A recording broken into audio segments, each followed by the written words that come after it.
আসুন গাইস, আপনাকে ঘুরিয়ে দেখাই আমাদের এই ছোটখাটো মেলাটা। We've been waiting for so long. We've been waiting for this time to begin. We ain't getting any older.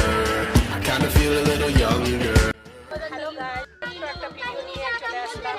তো এই যে প্যান্ডেল চার্চের পেছনেই অনেক রকম দোকান আছে। যিশুর সামনে মোমবাতি জ্বালিয়ে প্রে করলে নাকি অনেক উইশ পূর্ণ হয়। তার জন্য এখানে মোমবাতি বিখ্যাত। এখানে এই যে কাকিমা আছেন, এই কাকিমার দোকান থেকে এখানে বহু দোকান আছে, সব দোকানেই অ্যাভেলেবেল আছে মোমবাতি। তো এই মোমবাতি আপনারা বাড়ির জন্যও নিয়ে যেতে পারেন, এখানে প্রার্থনা করার জন্য নিতে পারেন। তো আপনারা মোমবাতি নিয়ে জ্বালিয়ে আপনাদের উইশকে পূর্ণ করুন, আমাদেরকেও এগিয়ে যাওয়ার জন্য সহযোগিতা করুন।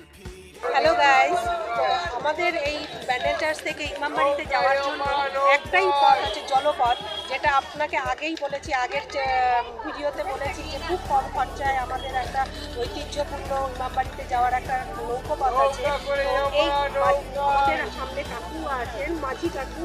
তো এনার সঙ্গে যোগাযোগ করে আপনারা ওই ইমামবাড়িতে যাওয়ার জন্য যোগাযোগ করতে পারেন। ওই ইমামবাড়িতে যাওয়ার জন্য নৌকাপথে কত খরচা, কীরকম খরচা, কতটা আমাদের ভালো লাগবে।